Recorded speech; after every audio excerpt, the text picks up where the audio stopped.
2024ರ ಲೋಕಸಭಾ ಚುನಾವಣೆಗೆ ಬಾಗಲಕೋಟೆ ಲೋಕಸಭಾ ಕ್ಷೇತ್ರದಿಂದ ಭಾರತೀಯ ಜನತಾ ಪಕ್ಷ ಹಾಗೂ ಕಾಂಗ್ರೆಸ್ ಪಕ್ಷದ ಟಿಕೆಟ್ಗಾಗಿ ಹೆಚ್ಚಿದ ಪೈಪೋಟಿ.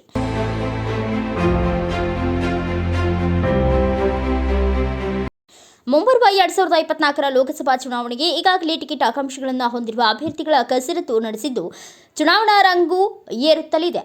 ಉತ್ತರ ಕರ್ನಾಟಕದ ಕೋಟೆನಗರಿ ಬಾಗಲಕೋಟೆ ಲೋಕಸಭೆಗೆ ಭಾರತೀಯ ಜನತಾ ಪಕ್ಷದ ಟಿಕೆಟ್ ಆಕಾಂಕ್ಷಿಯಾಗಿ ಸತತ ಗೆಲುವಿನ ಕಿರೀಟವನ್ನೇ ಧರಿಸಿದ ಹಾಲಿ ಸಂಸದ ಪಿಸಿ ಗದ್ದಿಗೌಡರು ಇದ್ದಾರೆ. ಜೊತೆಗೆ ಭಾರತೀಯ ಜನತಾ ಪಕ್ಷದ ಕುರುಬ ಸಮಾಜದ ಲೋಕಸಭಾ ಟಿಕೆಟ್ ಆಕಾಂಕ್ಷಿ ಅಭ್ಯರ್ಥಿ ಐಎಎಸ್ ಪರೀಕ್ಷೆ ಪಾಸಾಗಿ ಆರ್ಥಿಕ ಇಲಾಖೆಯಲ್ಲಿ ಸೇವೆ ಸಲ್ಲಿಸಿರುವ ಜೊತೆಗೆ ವೈದ್ಯಕೀಯದಲ್ಲಿ ಎಂಬಿಬಿಎಸ್ ಆಗಿರುವ ಡಾಕ್ಟರ್ ಪ್ರಕಾಶ್ ಜೆ ಪರಪ್ಪ ಅವರು ಈಗಾಗಲೇ ಪ್ರತಿ ಗ್ರಾಮ ಪಂಚಾಯತ್ ಮಟ್ಟದಿಂದಲೇ ಪೋಸ್ಟರ್, ಬ್ಯಾನರ್, ಬಟಿಂಗ್ಸ್ ಮೂಲಕ ದೊಡ್ಡ ಮಟ್ಟದ ಪ್ರಚಾರ ಮಾಡಿದ್ದು ಇದು ಹೊಸಬರ ಭರ್ಜರಿ ಪ್ರವೇಶ ಮತಕ್ಷೇತ್ರದಲ್ಲಿ ಭಾರಿ ಸಂಚಲನ ಮೂಡಿಸಿದೆ ಎನ್ನಬಹುದು.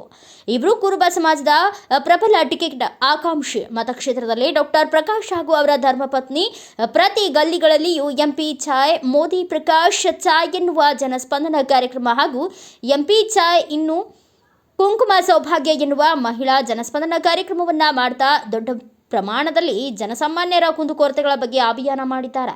ಬೃಹತ್ ಅಭಿಮಾನಿ ಬಳಗದೊಂದಿಗಿರುವ ಡಾಕ್ಟರ್ ಪ್ರಕಾಶ್ ಜೆ ಪರಪ್ಪ ಅವರ ಅಭಿಮಾನಿ ಬಳಗ ಸಾಕಷ್ಟು ಪ್ರಚಾರ ಕಾರ್ಯದಲ್ಲಿ ತೊಡಗಿಕೊಂಡಿದೆ. ಇನ್ನು ಮಾಜಿ ಸಚಿವ ಮುರುಗೇಶ್ ನಿರಾಣಿ ಕೂಡ ಟಿಕೆಟ್ ಆಕಾಂಕ್ಷಿ ಇದ್ದು ಅವರು ಕೂಡ ಟಿಕೆಟ್ಗಾಗಿ ಪೈಪೋಟಿ ನಡೆಸಿದ್ದಾರೆ. ಕಳೆದ ವಿಧಾನಸಭಾ ಚುನಾವಣೆಯಲ್ಲಿ ಸೋತಿರುವ ನಿರಾಣಿಯವರು ಲೋಕಸಭಾ ಚುನಾವಣೆ ಅಖಾಡವನ್ನ ಒಂದು ಬಾರಿ ನೋಡೋಣ ಎಂದು ಟಿಕೆಟ್ಗಾಗಿ ಪೈಪೋಟಿ ನಡೆಸುತ್ತಿದ್ದಾರೆ.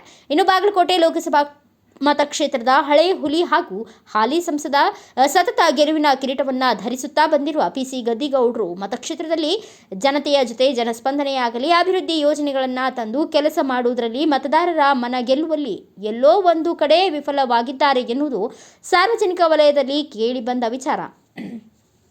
ಇನ್ನು ಮತದಾರರು ಅಭಿವೃದ್ಧಿ ಕೆಲಸ, ಜನಸ್ಪಂದನೆ ಮಾಡುವ ವಿಚಾರಕ್ಕೆ ಸಾಕಷ್ಟು ಬೇಸತ್ತಿರುವ ವಿಚಾರವನ್ನ ಹೊರಹಾಕುತ್ತಿದ್ದಾರೆ. ಹಾಗಾದ್ರೆ ಬಿಜೆಪಿಯ ಹೈಕಮಾಂಡ್ ಈ ಸಲ ಹೊಸಬರಿಗೆ ಮನೆ ಹಾಕುತ್ತಾ ಹೇಗೆ ಎನ್ನುವುದು ತೀವ್ರ ಕುತೂಹಲ ಕೆರಳಿಸಿದೆ.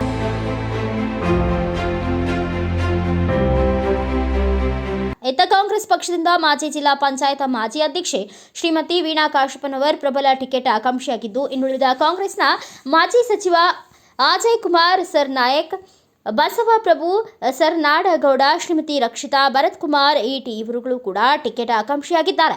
ಕಾಂಗ್ರೆಸ್ನ ಜಿಲ್ಲಾ ಮಹಿಳೆಯ ಅಧ್ಯಕ್ಷೆ ಹಾಗೂ ಕೆಪಿಸಿಸಿ ರಾಜ್ಯ ಸದಸ್ಯೆ ಶ್ರೀಮತಿ ರಕ್ಷಿತಾ ಭರತ್ ಕುಮಾರ್ ಇಟಿ ಇವರಿಬ್ಬರು ನಾಯಕರ ನಡುವೆ ಟಿಕೆಟ್ಗಾಗಿ ತೀವ್ರ ಪೈಪೋಟಿ ನಡೆದಿದೆ. ಇವರಿಬ್ಬರು ಪ್ರಬಲ ಟಿಕೆಟ್ ಆಕಾಂಕ್ಷಿಗಳಾಗಿದ್ದಾರೆ. ಇತ್ತೀಚೆಗಷ್ಟೇ ನಡೆದ ಬಾಗಲಕೋಟೆಯಲ್ಲಿ ನಡೆದ ವೀಣಾ ಕಾಶಪ್ಪನವರ ಅವರ ವಿವಿಕೆ ಫೌಂಡೇಶನ್ ವತಿಯಿಂದ ಉಚಿತ ಐಎಎಸ್, ಕೆಎಎಸ್ ಮತ್ತು ಪಿಎಸ್ಐ ತರಬೇತಿ ಶಿಬಿರದ ಉದ್ಘಾಟನೆಗೆ ಮುಖ್ಯಮಂತ್ರಿ ಸಿದ್ದರಾಮಯ್ಯನವರು ಎದುರು ನಾವು ಮತ್ತೆ ಬರುತ್ತೇವೆ ಎಂದು ಸ್ಪಷ್ಟಪಡಿಸಿದ್ದು, ಪರೋಕ್ಷವಾಗಿ ಶ್ರೀಮತಿ ವೀಣಾ ಕಾಶಪ್ಪನವರ್ ಅವರಿಗೆ ಟಿಕೆಟ್ ಸಿಗುವ ಸಾಧ್ಯತೆ ಇದೆ ಎನ್ನುವ ಶಂಕೆ ವ್ಯಕ್ತವಾಗಿದೆ. ಒಟ್ಟಾರೆಯಾಗಿ ಪ್ರಬಲ ಹೊಸ ಅಭ್ಯರ್ಥಿಯಿಂದ ಕೋಟೆನಗರಿಯ ಲೋಕಸಭಾ ಚುನಾವಣಾ ಟಿಕೆಟ್ ಹಂಚಿಕೆಗೆ ಮತ್ತಷ್ಟು ರಂಗು ಏರಿದಂತಾಗಿದೆ. ಅಷ್ಟೇ ತೀವ್ರ ಕುತೂಹಲ ಕೆರಳಿಸಿದೆ ಎನ್ನಬಹುದು. Bureau report, Dawal Shedam, Bharat Vaibhav news, Bagalkot. Thanks for watching. Read, discuss and debate with editor Dr. Yan Prashant Rao.